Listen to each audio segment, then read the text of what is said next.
Hujambo na karibu tena mpendwa msikilizaji, mahali popote pale unapoendelea kusikiliza na kutegea sikio sauti hii. Hii ni sauti ya ndugu yako Imani Mchimbo katika siri ya mambo yaliyofichika, na kwa ruhusa yake Loba Tite naja tena mbele zenu wapendwa wasikilizaji, na kipindi na mada hii ambayo tayari mzaliwa wa pili ambaye ni Zulula Sa ameshaitoa kwetu, nami kama kawaida naja kuinukuu katika lugha hii ya Kiswahili. Ndugu zangu, kama jinsi mnavyoona tema, mnavyoona mada ya siku ya leo ambayo iko hapo hewani, mnaweza mkaisoma na mkaona kile ambacho tutaenda kukiongelea. Sio siri hata kidogo, maana nyote mmeshawahi kuona hii hadithi, hasa mmeshawahi kusikia jinsi wanavyoongelea kuhusiana na hadithi hii ya mwana mpotevu, mtoto mpotevu, jinsi wanavyoongea. Ndugu zangu, nyote mnajua hiyo taarifa. Kwa hiyo hapa tutaenda sasa katika uhalisia kuhusiana na hii historia ambayo walio wengi waliongelea tofauti visivyo kabisa. Tutaenda kuonyesha ni namna gani kulingana na ukweli mambo yalivyokuwa, siri ya mwana mpotevu aza mtoto mpotevu. Tunaposema mwana zaidi sana ni inaonekana kweli ameshakuwa mtu mkubwa kidogo, mtoto inakuwa kama vile labda ni mchanga sana, lakini wote ni watoto, wote ni wana. Ndugu zangu, nyote mnaweza mkaangalia mkisoma katika Biblia za kisasa, mtakuja kuona kwamba watawaambia kwamba mtoto huyu ambaye ni familia ilikuwa na watoto wawili, kulikuwa vijana wawili. Sasa kijana huyu wa mwisho akaomba pesa kwa baba yake, akampatia sehemu ya urithi. Huyu akaenda huko akitumia hizo pesa kwa mambo ya anasa, akifanya mambo ambayo yako zidi kabisa ya maumbile. Kwa hiyo akala kila kitu, pesa zikaisha, akaanza kukula na nguruwe. Hii historia yote mnaweza mkaiona, na baadaye akaamua akasema, acha nirudi kwa baba yangu. Na kweli baba yake aliporudi, baba yake akaja akamlaki, akamkumbatia, akawaambia wafanyakazi wake kwamba hey, andaheni sherehe, iteni watu, alafu tukule tufurahie, kwa sababu mtoto wangu alikuwa amepotea, sasa amepatikana. Sasa kitendo hicho ilionyesha kwamba yule kijana, yule kaka mkubwa wa huyo kijana alijihisi vibaya, kwa sababu yeye alijisemeza akasema, inakuwa namna gani mimi baba niko na yeye hapa muda wote, sijachukua pesa zake, sijaenda kuharibu kwa mambo ambayo ni mabaya, lakini mbona mimi hata sherehe sijafanyiwa, wakati huyo ye mwenyewe alibeba pesa na akaenda kuziharibu kwa haya mambo yote ambayo si mazuri. Lakini kwa sasa hivi ni yeye tena ambaye anakuja kufanyiwa sherehe, kitu ambacho mimi hata kuchinjiwa ng'ombe aza sijui ni nini nyama gani ambayo walichinja, mimi sijawahi kufanyiwa hivyo. Kwa hiyo aliingia katika hasira. Ndani ya Biblia za kisasa inaonyesha hivyo kwamba yule mkubwa hakufurahia kabisa hicho kitendo, lakini tutaenda kuonyesha na kuambia kile ambacho kilitendeka kulingana na ukweli. Ndugu zangu, ndio maana mafundisho haya kama kawaida yatakuwa na vipengele mbalimbali. Kipengele cha kwanza ni kuhusiana na utambulisho, kwa sababu unapoongelea historia ya mtu ni vyema kujua huyu mtu alitokea wapi, yeye kwanza ni wa rangi gani, kwa sababu unapoandika kuhusiana na historia ya mwana mpotevu, hata kwenye mitandao ya kijamii, haya zinaweza ikawezekana tuseme kwenye mtandao, ukiandika mtoto mpotevu na uombe picha, sasa picha ambazo mtapewa tu ni za wazungu. Sasa na wakati tumeshawaambia sisi kwamba historia yote ambayo ilitendeka ndani ya Biblia za kisasa ni historia ya watu weusi na haijawa kabisa na uhusiano wowote na wazungu, lakini ni wao ndio waliochukua hii historia wakabadilisha, wakapenda kuweka kabisa ili ipatikane, ionekane kwamba ni ya kwao, lakini kikawaida sio hivyo.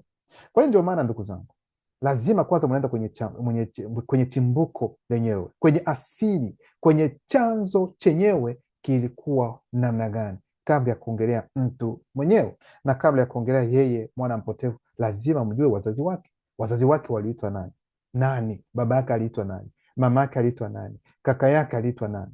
Yeye mwenyewe mtoto mpotevu anasemekana mtoto mpotevu. Sasa yeye mwenyewe aliitwa kwa jina la nani? Haya mambo yote lazima muyaelewe, na ni katika ukweli ndipo mtapata usahihi kabisa wa majina na yale yaliyotendeka kulingana na ukweli wenyewe. Kipengele cha kwanza ndio maana tunasema ni utambulisho. Hatuwezi kuongelea mwana mpotevu, ndugu zangu, hata kidogo, bila kugusia baba yake, bila kugusia kaka yake, bila kugusia mama yake. Hivyo ndivyo nivyo. Tunaenda kwenye kitabu cha Kalata Batopedamundi, yani kitabu cha manabii, sura yake ya 3 mstari wa 1 hadi 2. Inasema hivi: Katika Wase Mutonga kuna mabano, yaani Afrika ya Kati, katika kijiji cha Tengiledi ambacho wataita Galilaya, kulikuwa na chifu mkuu, yaani mweusi, aliyeanzishwa, tajiri na mwenye nguvu, aliyejulikana kwa jina la Motambwan.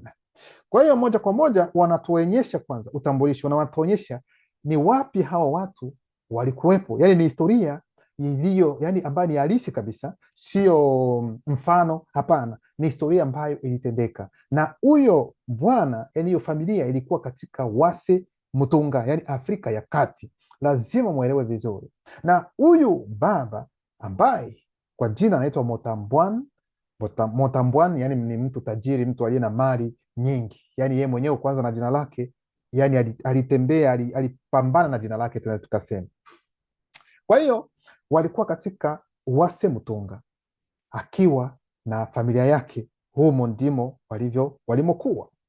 Hapo tunaelewa vizuri. Chifu mkuu huyu aliyeanzishwa alikuwa tajiri sana katika mifugo, fedha na dhahabu. Kwa hiyo tunajua kwamba katika nyakati hizi kuna watu wengine ambao watapata fedha kwa namna ambayo si nzuri. Kuna wengine wataua, wengine wataingia katika mambo ya ufisadi, wengine wataingia katika mambo ya mambo ambayo si mazuri ili kupata fedha. Wengine watauana, wengine watafanya vingine kabisa ili kwamba watu waonekane wao nao pia wapate kuwa na fedha. Na ndio maana kikawaida sio vizuri, hata kama haujui mwenzako, ukiona kwamba yeye ni tajiri, sio vizuri kutamani, sio vizuri kujisikia vibaya, kwa sababu haujui ni namna gani huyo bwana alifanya ili kupata hizo pesa zake.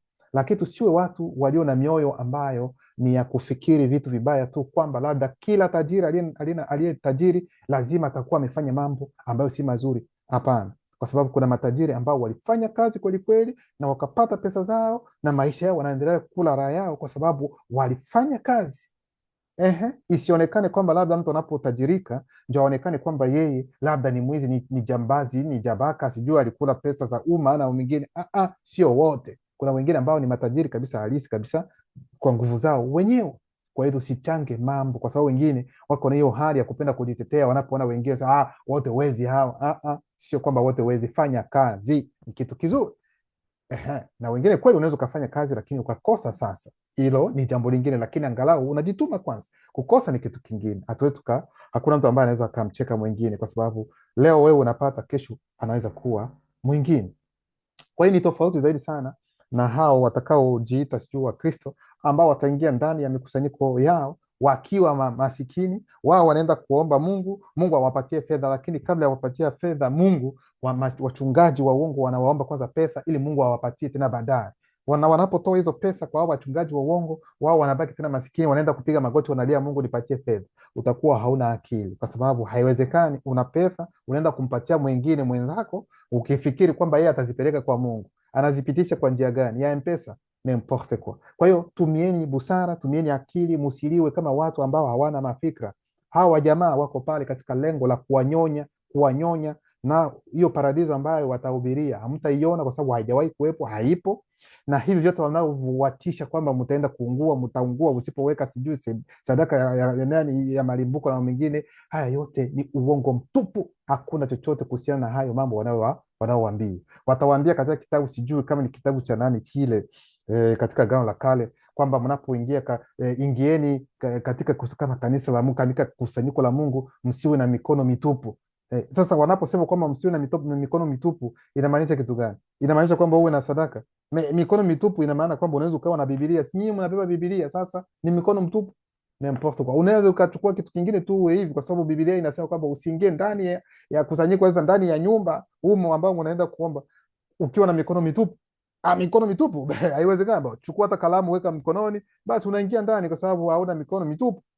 Sasa watatafsiri vitu vingine kwamba inaonekana kwamba unatakiwa kuweka sadaka. Waandike kama ni sadaka, na hiyo sadaka yeye mwenyewe Mungu wenu tena anakataa sadaka zote na mambo yote ya Sabato. Hatuko huko.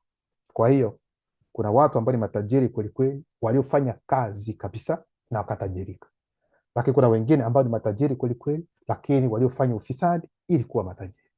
Hilo lazima lieleweke. Sasa huyu ambaye ni Mutambwan, yeye alikuwa kwanza mtu ambaye ameanzishwa, na tunaposema mtu anayeanzishwa ni mtu ambaye anatembea kulingana na sheria za neno lake Lobatite. Ina maana utajiri wake ulikuwa kulingana na ukweli. Hajamwibia mtu, hajadhulumu, hajafanya mambo ya ufisadi hata kidogo.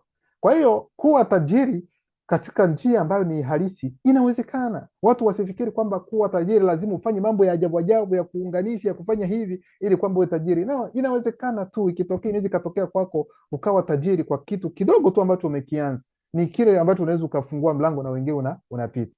Kuna kijana mmoja ambaye sijui mnamuita nani, wakati ambapo TikTok ilipoanza, yeye alikuwa anafanya mambo yake tu kwenye TikTok, anafanya hivi, anafanya mkono hivi, aongea, anafanya hivi. Mkasikia kwamba yeye ndio amekuwa sasa mtu wa kwanza kwenye TikTok kufuatiliwa sana, na kwa sasa hivi tunaweza tukasema ni tajiri kwa muda huu. Kuna contract za ajabu ambazo anasaini na mambo mengine, ni mlango ambao aliufungua na sasa hivi ni tajiri. Kwa hiyo ni kitu kimoja tu ambacho unaweza na mlango ukienda vizuri, unatoka katika hali yako na unasonga mbele. Kwa hiyo tuangalie haya mambo. Kwa hiyo huyu chifu mkuu ambaye alikuwa ameanzishwa kwa jina la Mutambwan, yeye alikuwa tajiri kweli kweli. Alikuwa na mifugo, alikuwa na fedha na alikuwa na dhahabu. Ndio maana kitabu cha Ndema ambao wataita Agai, sura yake ya 2 mstari wa 7 inasema kwamba fedha ni ya Tete, dhahabu ni ya Tete. Kwa hiyo pesa, fedha, dhahabu, vitu vyote hivyo ni vyake Tete, muumba pekee wa kweli. Kwa hiyo sio pesa kwamba labda utasema pesa ni za shetani. Hakuna fedha za shetani, hajaumba chochote. Ila anaweza akafanya matumizi mabaya kuhusiana na hicho, ili inawezekana, lakini vitu vyote hivyo ni vyake Tete. Tunarudi katika kala Tabatopeda Mudi, kitabu cha Manabii sura yake ya 3 mstari wa 3 hadi 7, inasema hivi. Sasa hapa tunarudi kwenye historia, tunaenda sasa kuangalia kwanza, wanaongelea kuhusiana na baba yake, alafu tutaenda na watoto pia na mke wake, kwa sababu tayari wameshaanza kutuonyesha kwamba alikuwa mtu ambaye ameanzishwa, alikuwa tajiri sana, aliitwa kwa jina la Mutambwan. Mstari huu wa 3 anasema kwamba alijulikana na kuheshimiwa kote katika eneo hilo. Kwa hiyo katika eneo hilo la Wase Mutunga alikuwa anajulikana sana na alikuwa na heshima yake kweli kweli, kwa sababu nyote mnajua Wase, mtu anapokuwa kweli kweli tajiri, alafu tena mtu ambaye anatembea kulingana na ukweli, kulingana na neno lake Luba Tete, yani ni heshima ingine ambayo iko marudufu, tukasema hivyo. Na pia katika maeneo kadhaa ya Wase Mutunga, yani sio tu kwamba ni katika eneo lile ambalo alikuwa anapatikana katika Wase Mutunga, lakini katika maeneo mengine ya Wase Mutunga pia walikuwa wanamfahamu vizuri na wanajua kwamba alikuwa mtu ambaye ni mwema, mtu aliye vizuri. Alikuwa na mwanamke mweusi mrembo sana ambaye ameanzishwa, aliyeitwa Ebukedi.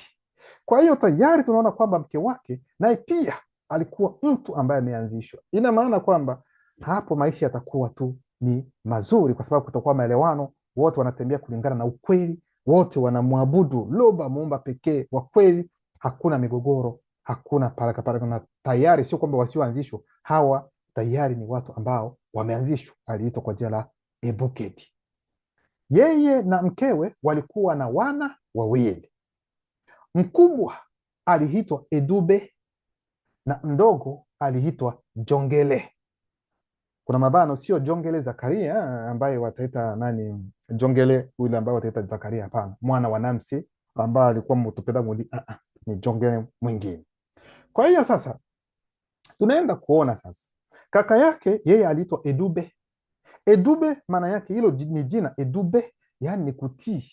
Edube ni kutii. Kwa hiyo yeye alikuwa akitii sheria, alikuwa akitii maneno ambayo baba yake aliyeanzishwa aliyokuwa akimpatia, aliyokuwa akimfundisha. Kwa hiyo naye pia, kutokana kwamba jina lake ni Edube, yeye hawezi akafanya kile ambacho mdogo wake ataenda kukifanya, kwa sababu yeye anatii.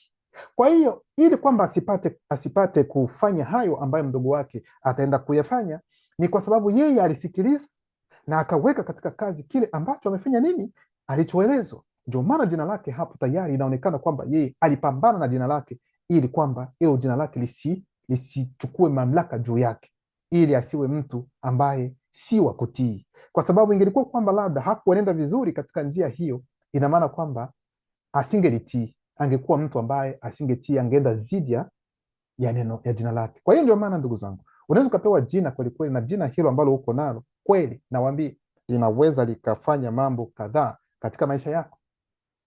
kwa sababu kuna baadhi ambao wanapewa majina kulingana, naweza kutokana na, na matukio mbalimbali ambayo yanatukia.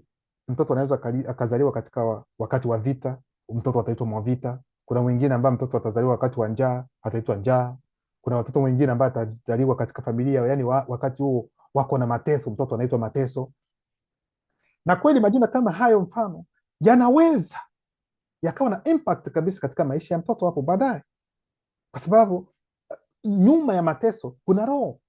Mnaona hicho kitu, na hiyo roho inaweza ikaambatana na huyo mtoto katika maisha yake ya baadaye. Kama huyo mtoto hakupata uanzishwaji na kuondokana na hiyo hali, hakika huyu mtoto ambaye mtaita Mateso anaweza akawa mtoto ambaye mnaona kweli kweli katika maisha yake ni mateso tu.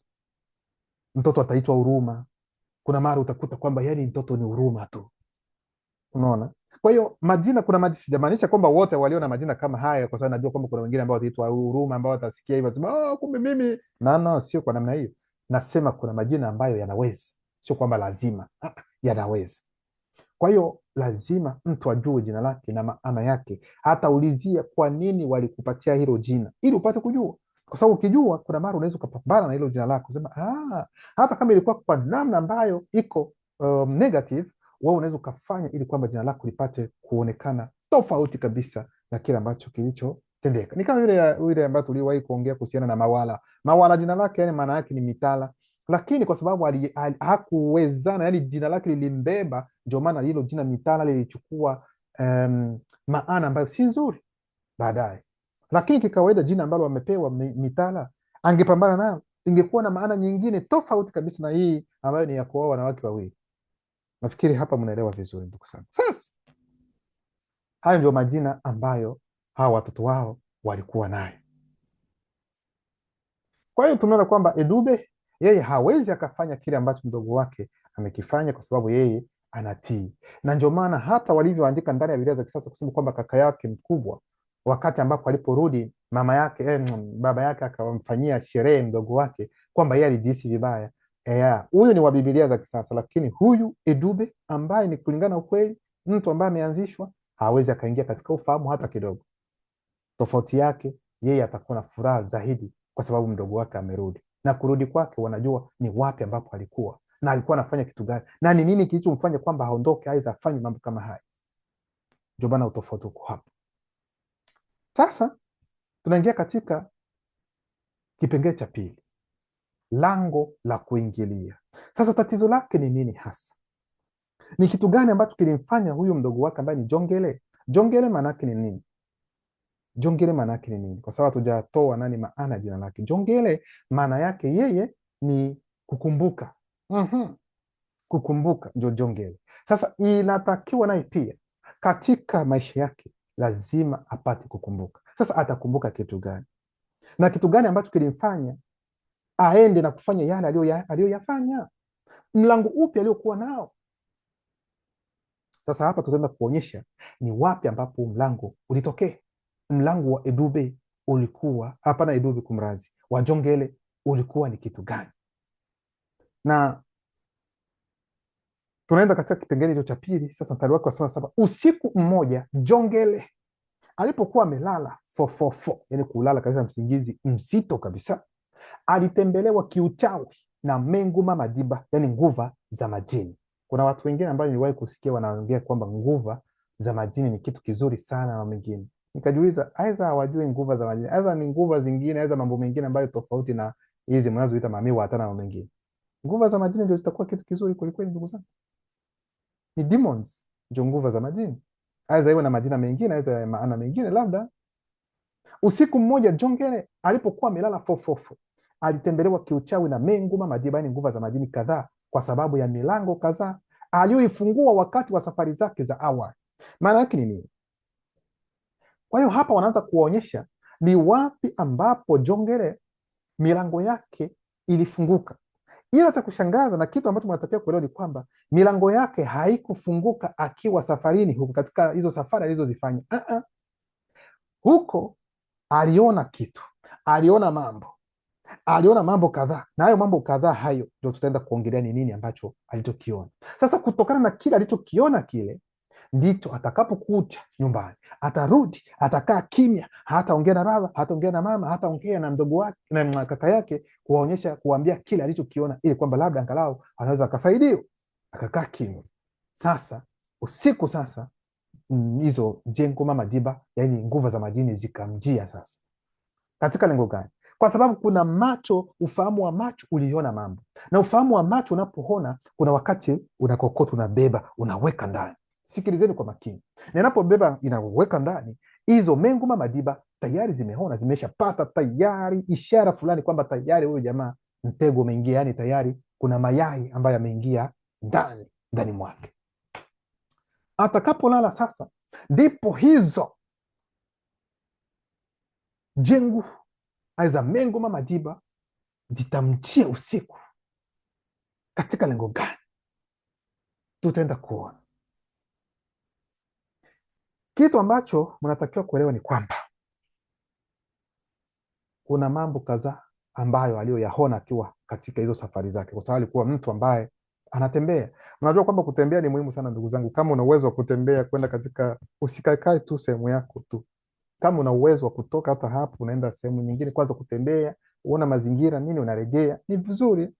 Kwa sababu ukiwa mtu ambaye utakuta mtu umezaliwa hapo, umekulia hapo hapo, unazeekea hapo hapo, nayo pia sio vizuri. Ni vizuri kwanza unatembea, unaangalia kwanza, unaona mambo mengine tofauti, unakuja mazingira, kwa sababu wakati unapotembea, unapotoka, kuna akili, kuna mambo mengine, maarifa mengine ambayo utayapata, na unaporejea nyumbani unakuja kuangalia, kwa nini hii naifanyia hapa hivi, si ningefanya hivi? Kwa sababu tayari umeshatoka, umepata idea, umeshapata mawazo kidogo, na wakati unapokuja sehemu unaona kwamba hapa hizi ni pesa hizi, huu mradi mtu anaweza akafanya na pesa, yani kile ambacho nimekiona, mbona wao wamefanya vizuri.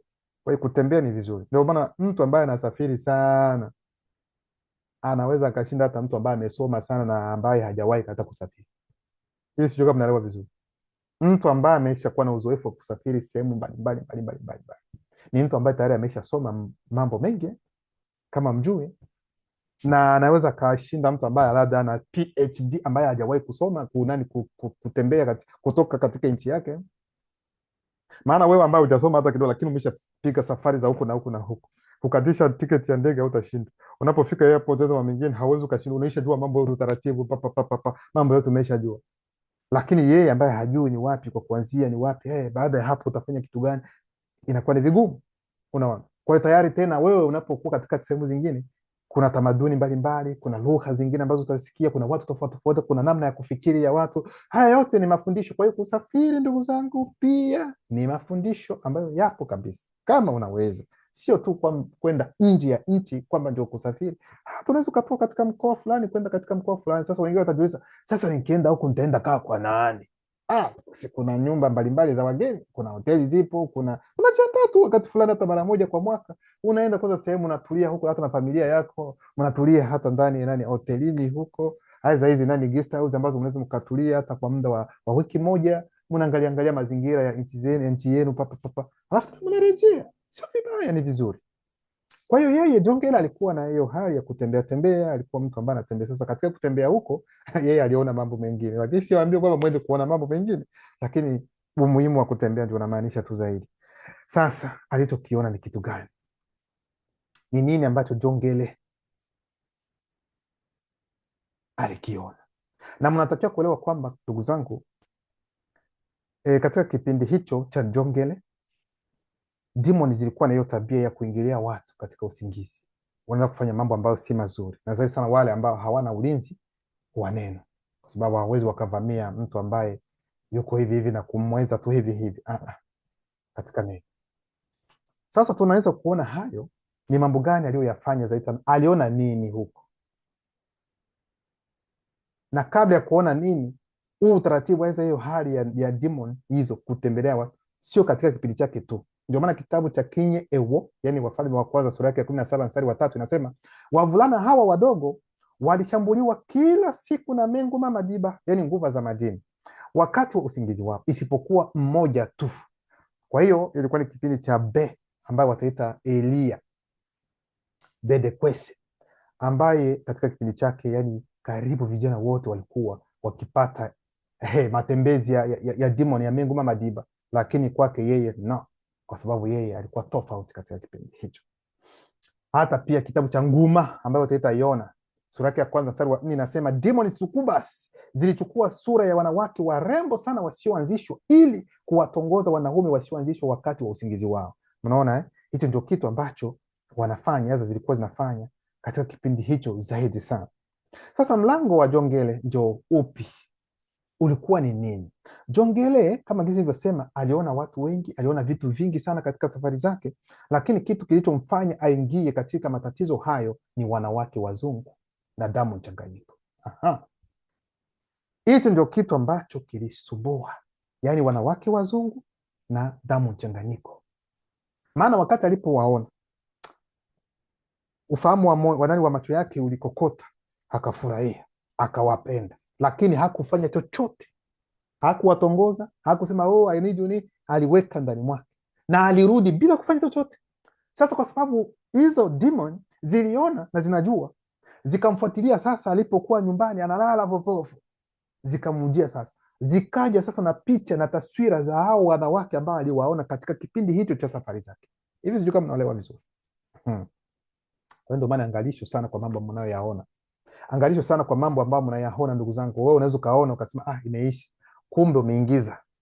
Kwa hiyo maana hata kabla ya kulala ni vema, ndugu zangu, unaomba kwamba neno lisaidie, kwamba kila chochote kile ambacho ufahamu wa macho yako uliona mchana, neno la lugha lipate kufuta kabisa unapoingia katika usingizi. Kwa sababu hata mlango, kwa sababu kuna mlango ya ndoto. Huo mlango, kuna mlango kwenye ndoto. Kwa hiyo neno lisaidie kwamba katika mlango wa ndoto roho mbaya zisiende huko, zisiende ili kuja kupatia nani ndoto ambazo si nzuri. Kwa hiyo maana ni vizuri wakati wa kwenda kulala, zile dakika za mwisho mwisho, za masaa ya mwisho mwisho, kwa kile ambacho zaidi sana umekiona na unaenda kulala, kuna mara ndio kitu ambacho ingawa kinaweza kachukua umbo lingine na mwingine, lakini mambo zaidi sana ambayo watu wanaota sana. Ukilala usingizi, kabla ya kulala umefanya mambo mazuri, kufurahia, unasoma Biblia, kalatambali, unasikiliza mafundisho. Kuna wengine hata wakati wa kulala unaweka mafundisho pembeni hapo, sio kwamba mafundisho ndio yatakuwa ulinzi nini, yani yanakupeleka katika usingizi wako. Ndio maana yake hizo nyimbo za wapendwa ambao wameimba kwa sauti ya chini pale, unaweka pale, unalala.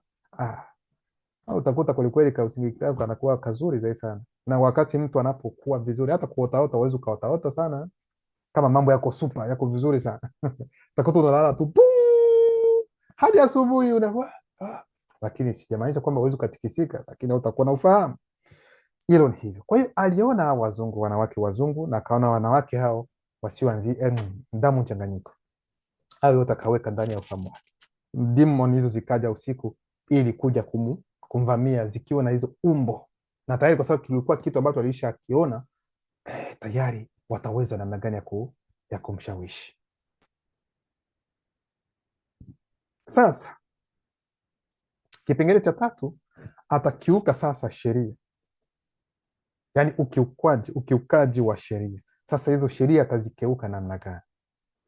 Narejea katika tema yetu Kala Tapatopeda Mudi, kitabu cha Manabii sura ya 3 mstari wa 8 hadi 9, inasema hivi: baadaye akiwa na kiasi kikubwa cha pesa, Jongela aliondoka kijijini na kwenda katika mojawapo ya maeneo ambapo uasherati ulikuwa umeenea. Maana yake ni nini? Kwanza, kitu cha kwanza wanawaambia kwamba Jongele alikuwa na kiasi cha pesa, na hicho kiasi cha pesa sio kwamba ni pesa ambazo alipewa za urithi. Anakuambia alikuwa na kiasi cha pesa kama alichukua kwa baba, haijaelezwa, lakini sio kwamba ni urithi wote ambao aliubeba kama jinsi ndani ya Biblia za kisasa wanavyoongea. Kwa hiyo atabeba hizo pesa hadi ataingia katika eneo ambalo lilikuwa linajulikana kwamba ni eneo ambao wanafanya mambo ya uasherati zaidi sana, na ilitokea hivyo kwa sababu anajua hawezi akafanya mambo hayo mabaya mbele ya uwepo wa baba yake. Hawezi akafanya mambo hayo mabaya katika kijiji chao, kwa sababu katika kijiji chao hapakuwa mambo hayo ya uasherati. Ndio maana ataenda sehemu ambayo hajulikani, sehemu ya mbali, lakini ambapo mambo hayo ya ukahaba, mambo hayo ya anasa yanafanyika, ndipo akaenda. Hilo mwelewe vizuri.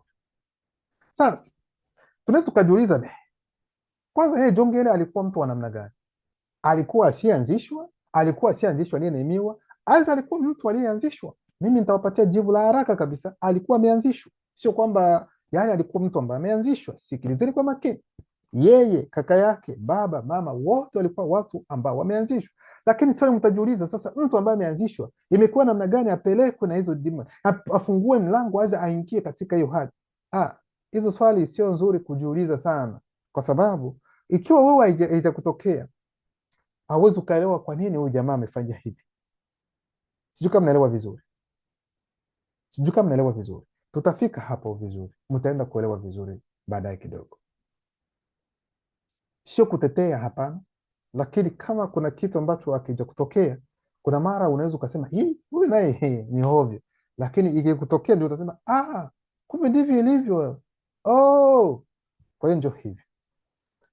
Ndio maana hapa sasa, baba yake ni kweli alikuwa mtu ambaye ameanzishwa alikuwa ameanzishwa vile vile, mama yake alikuwa ameanzishwa, lakini mtambue kwamba kila mmoja ana hiari yake. Hiyo hiari haiwezi kaingiliwa na mtu yeyote. Kila mmoja ana hiari yake. Baba alipambana na jina lake ambaye ni Mota Mbwam, mtu tajiri, na kweli alikuwa tajiri.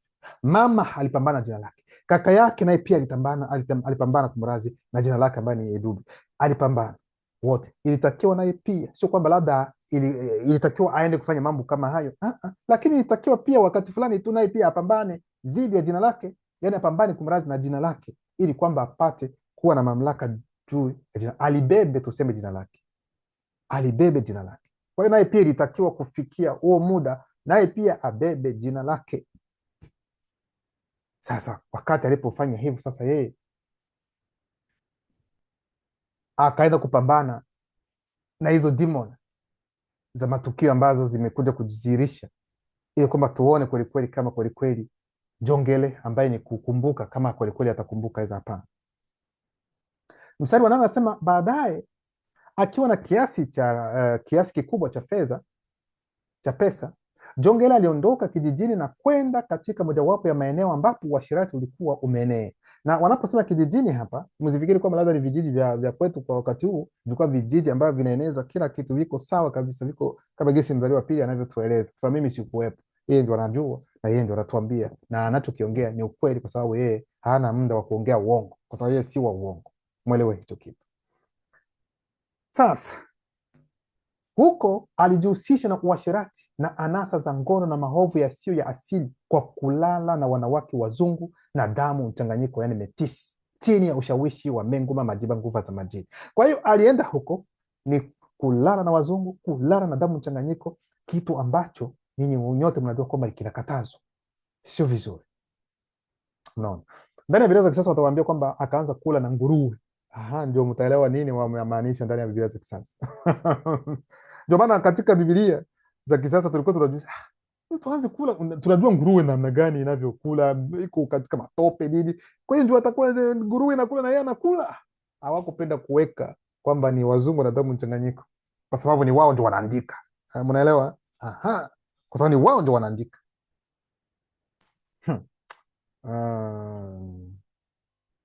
Sasa sheria aliyoikeuka ni ipi?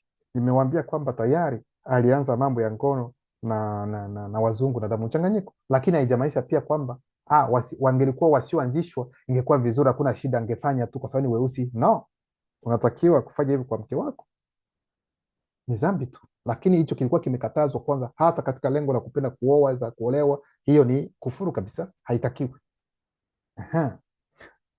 Kosa alilolifanya Mormon pia aliingia katika hayo mambo. Kitabu cha Kinye Ewo, Wafalme wa Kwanza 12:1-2 inasema hivi, mimi Mormon nilipenda na kuwaoa wanawake hawa wazungu na damu mchanganyiko metisi. Mimi, kuna mabano, mtu wa hali inayoonekana, tunafunga mabano, na sio roho yangu. Hivyo nilianguka chini ya utawala wa Menguma Majiba Nguva za Majini, ingawa nilikuwa na nguvu rohoni mwangu juu yao.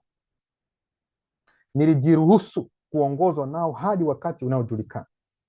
Kwa hiyo lengo la kuja kumvamia Jongele ilikuwa kwamba apate kuwa najisi Jongele, na ikiwa atakuwa najisi lazima atarudi nyumbani kwao. Anaporudi nyumbani lazima sasa aingize unajisi hata kwa wafanyakazi wa baba yake, aingize unajisi katika familia, yani hadi kaka yake naye pia apate kuingia katika hayo matatizo ambayo yataenda kuyasababisha yeye.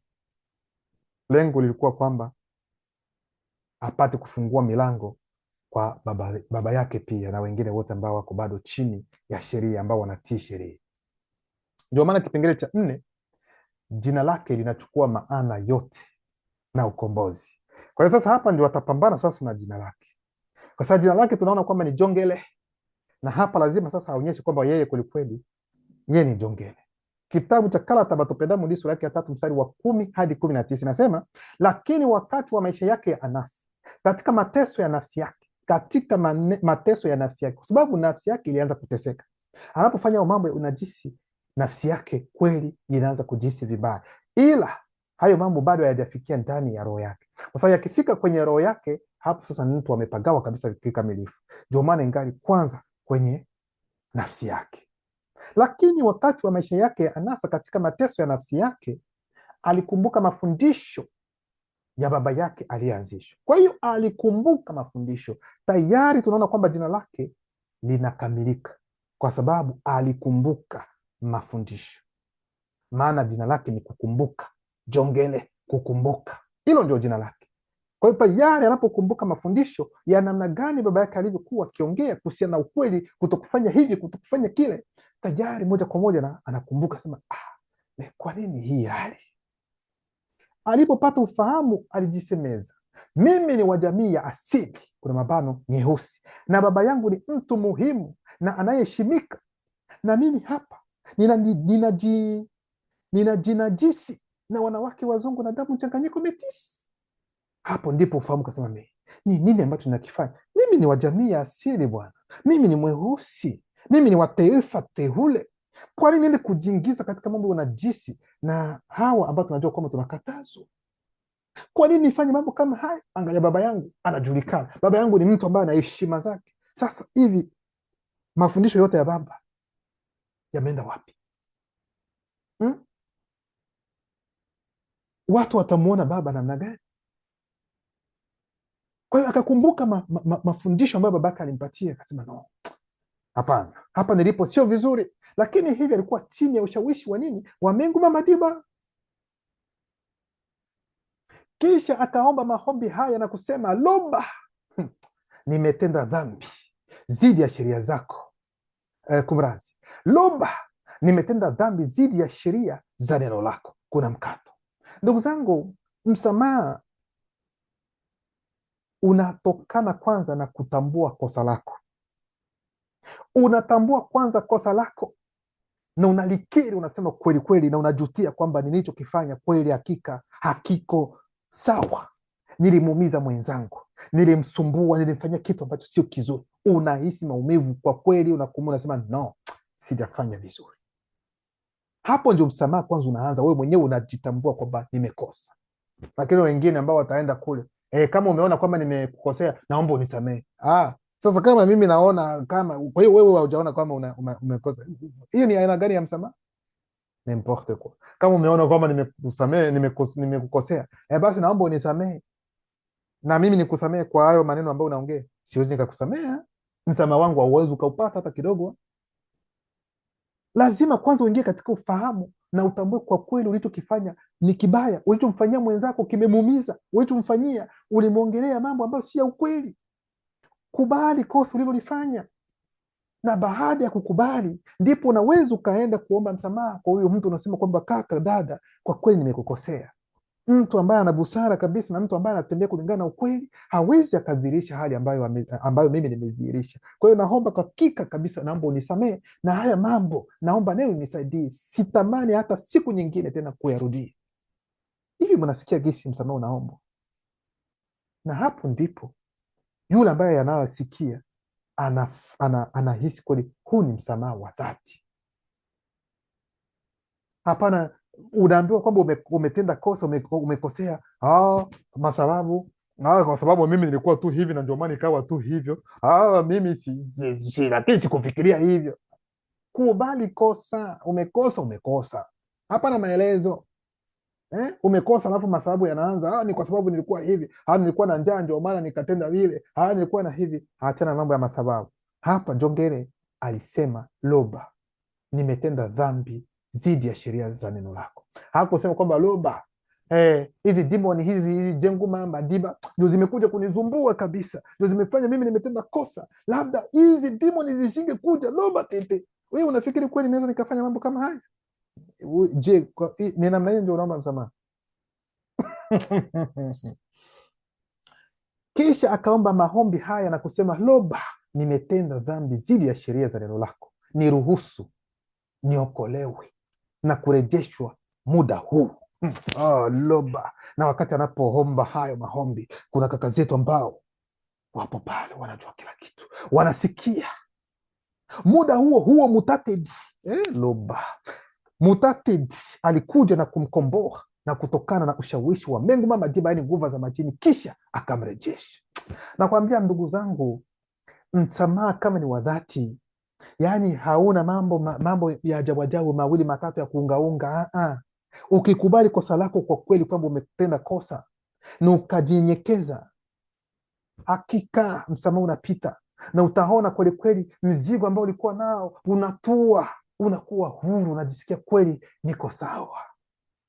Hapo tayari Mutatedi akaja akamkomboa, akamtoa katika ushawishi huu wa Menguma Madiba, nguvu za majini, na akamrejesha vizuri. Sasa baada ya hayo Jongele aliinuka na kwenda kwa baba yake.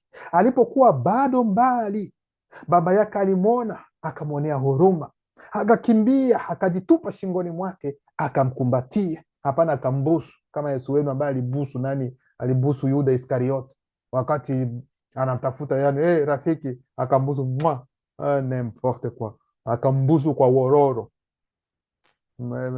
Mambo ya ujinga ambayo anawekaweka ndani ya Biblia tu. Akambusu kwa wororo. Na watu wanaosoma Biblia hawaoni kabisa hicho kitu kwamba ni kitu cha ajabu. Mwanaume wanabusuana mwa hivi, inakufanya kweli kweli uko na akili? Mfikirie, Biblia ni neno la Mungu. Mambo yote ambayo yameandikwa humo yote yamevuviwa na pumzi ya Mungu. Pumzi ya Mungu wenu inanuka, inanuka. Kama ni pumzi ya Mungu hiyo, hakika inanuka. Namna gani mwanaume aende kumbusu mwanaume mwingine kwenye mdomo wake? Yuda akaja akambusu Yesu, na unaposoma kitabu cha Mashahidi wa Yehova wanakuambia alimbusu kwa wororo. Na wao wanaojua Kiswahili cha wororo, mwende muangalie maana ya kubusu mtu kwa wororo. Ndio imeandika kitabu cha Mashahidi wa Yehova, kwa wororo. Basi baada ya hayo Jongele aliinuka na kwenda kwa baba yake. Alipokuwa bado mbali, baba yake alimwona, akamwonea huruma, akakimbia akajitupa shingoni mwake, akamkumbatia. Jongele akamwambia, baba yangu, natoka mbali sana kiroho. Hayo ni maneno ya watu walioanzishwa, natoka mbali sana kiroho. Lakini Motambwa ambaye ni baba yake akamwambia, mwanangu, najua wewe twende nyumbani, mimi najua wewe utaniambia kitu gani. Najua. Kisha Motambwame akawaambia baadhi ya wafanyakazi wake, haraka andaheni karamu kubwa, waalike walioanzishwa wote wa kijiji, kisha tule na kufurahi. Kwa hiyo Jumani kasema watu watajuiza, namna gani mtu aliyeanzishwa bwana aingie katika mambo ya uasherati? Tumeona Monmon jinsi alivyoingia, tumeona Tondo, tunaona Tondo pia aliingia, kwa sababu kila mmoja na hiari yake. Hata kama umeanzishwa, umekuwa na mudimu sana, tayari una hiari yako, ila utofauti ni kwamba hauwezi ukafa ndani ya dhambi zako. Hivi mnaelewa vizuri? Aiza upigwe ili kwamba upate msamaha, aiza upewe adhabu tu na huko live pale. Hivi sijui kama mnaelewa.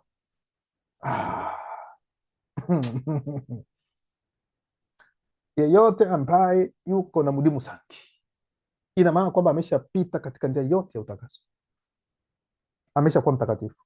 Lakini kulingana na hiari yake aliyo naye, anaweza akatenda dhambi, lakini awezi akakufa katika dhambi yake.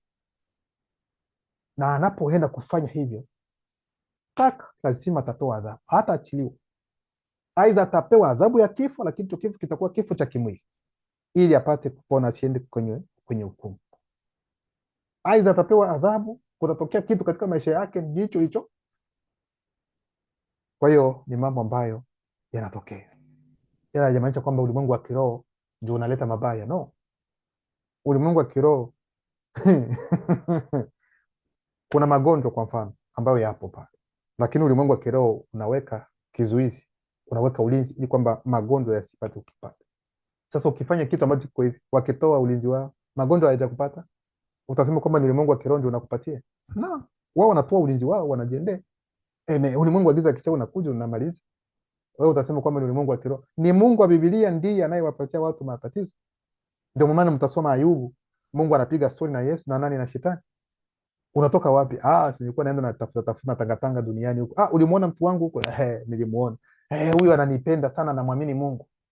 Sasa si wewe umempatia ulinzi ama wengine bla bla bla, uondoe kile uone gisi. Kweli, basi fanya hivyo, lakini umwachie roho yake. Wanapiga stori, Mungu tayari ame. Ndio maana Wakristo hata kwa wakati huu wanawaambia kwamba Mungu anawapima imani lao, anawapatia majaribu, anawatumia majaribu. Wengine nimeshawahi kusikia mmoja kati ya hao wachungaji wa uongo anasema kwamba Mungu kwa sababu yeye ni mtakatifu, sasa anapotaka kwa mfano kuadhibu mtu anatuma shetani kwamba aende kumwadhibu huyu mtu. Hivi unapoongea hivi kweli akili yako kweli kweli iko sawa?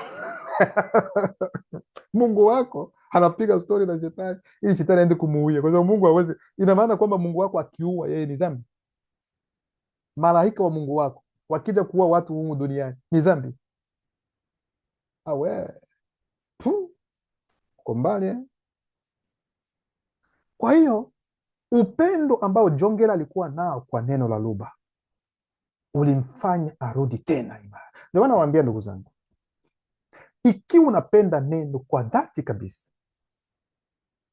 bila maslahi yoyote, kwa sababu unaona kwamba ni ukweli, ni vizuri tu, inapendeza kuwa mtu mzuri, hakika hata ukiwa katika shida, matatizo ya aina ya namna gani, ambayo kwa kweli ukiangalia hivi, kufumbua macho, kufumba hivi, unaweza ukaanguka, neno halitakuacha hata iwe kitu gani. Ila nawaambia, narudilia tena, ukiwa unapenda neno kwelikweli, hapana napenda neno kwa maneno, no, hata kwa vitendo, kwa namna yako ya kuu, ukiwa katika matatizo ya hali ya juu, unasema hapa mimi sijui kama nitaamuka hapa, mimi sijui kama kwelikweli nitasimama imara hapa, kweli mimi neno tazani, neno halitakuacha, litafungua njia ambayo hata wewe mwenyewe haukuwa unafikiri. Utatoka mpap, unajiuliza nimetoka namna gani? Hauna haja ya kuuliza umetoka namna gani, ni kwa sababu ni neno, na limefanya hivyo kwa sababu wa upendo ambao wewe uko nao kwake. Vinginevyo ungeenda na maji na kusema bye bye. Kwa ndio hivi ndugu zangu, hili ndio kitu ambacho kilimfanya Jongera arejee tena. Aliingia katika mambo ya ajabu, lakini neno likamsaidia arudi tena, kwa sababu upendo aliokuwa nao na neno unazidi hata kile ambacho alichoenda ukifanya. Ndio maana akapata hiyo neema.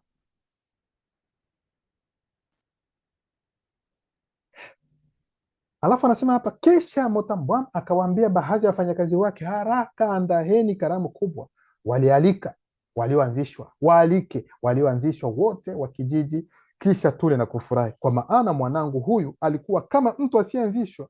Unaona, na amekuwa mtu aliyeanzishwa tena, kwa sababu alikuwa mtu ambaye ameanzishwa. Lakini kwa kipindi hicho ambacho yuko katika mambo ya anasa, hawezi kusema kwamba yeye ameanzishwa, hatakuwa kama vile ambaye hajaanzishwa. Alikuwa amepotea naye amepatikana, nao wakaanza kushangilia. Edube mwana mkubwa wa Motambwam na Ebukedi mama yake pia walifurahishwa na kurudi kwa Jongera. Kwa hiyo huu ni uthibitisho zaidi sana kuwaambia kwamba hawajachukia kurudi kwa Jongera, kama ndani ya Biblia za kisasa ambapo kaka mtu atakuwa na hasira, kwa hiyo yeye ndio anachinjiwa hivi, mimi nilikuwa hapa sijakula hata kitu na wale walioandika hawajui ni nini ambacho kinatendeka. Unaona, hiyo ndio historia halisi kabisa ya huyu ambaye wataita mwana mpotevu katika uhalisia wake, majina yake na wapi walipokuwa.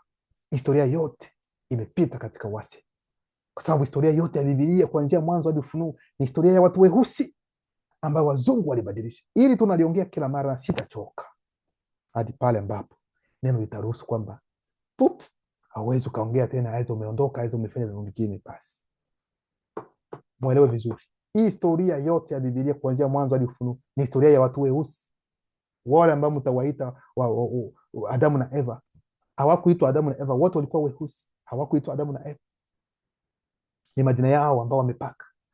Manabii wote walikuwa weusi, na hakuna nabii halisi ambaye si mweusi. Yaani manabii wote ambao mnasikia kwamba walikuwa manabii na sio weusi, hawajawahi kuwa manabii halisi, ni waongo. Hata uongo kwanza, siwezi nikasema kwamba ni manabii wa uongo, kwa sababu manabii wa uongo ni watu weusi ambao unaweza ukapata kwa manabii wa uongo, kwa sababu ni katika taifa la watu weusi ndio kunapatikana manabii wa ukweli. Kwa hiyo ni katika tena taifa la watu weusi ndipo kunaweza kukatokea manabii wa uongo. Hivi sijui kama naelewa vizuri. Kwa hiyo manabii wengine wote ambao ni rangi tofauti ya watu weusi ambao wanajiita ni manabii, hata hiyo level ya kuambiwa kwamba wao ni manabii wa uongo hawamo, yaani wao sio kitu chochote. Hivi sijui kama naelewa vizuri. Haya ndio mambo ya kiroho ambayo mnatakiwa kuyapenya, mnatakiwa kuyajua. Mitume wote walikuwa watu weusi. Kwa hiyo mtume yeyote mwingine ambayo mtasikia katika sijui katika dini zingine, katika imani zingine kwamba ni tofauti na weusi, mwelewe kwamba mitume wa kweli wote walikuwa weusi, na ikiwa kutakuwa mitume wa uongo, lazima watakuwa ni watu weusi ambao kutapatikana mitume wa uongo. Wengine wote yani hawana hata hadhi ya kuitwa mitume wa uongo, kwa sababu mambo ya kiroho ni swala la rangi na hakuna uhusiano wote na ubaguzi. No, ni uhalisia wa mambo kama jinsi alivyokuwa. Kristo alikuwa na ni mweusi. Huyu unayeita Yesu hajawahi kuwepo. Walimuunda na kanisa Katoliki katika mkutano wa Nisea miaka ya 300 kule na akina Konstantine huko. Someni historia vizuri. Kwa hiyo ndugu zangu, msiogope. Hapa umefika, hapa ndio ukweli ambao utakufanya uokolewa. Nje ya ukweli ambao unausikia tangu mwanzo, hakika utajifariji tu huko, lakini hakuna wokovu bila ukweli huu. Naongea, nasisitiza, chunguzeni haya tunayoongea. Loba Muumba pekee wa kweli anaendelea kujitukuza.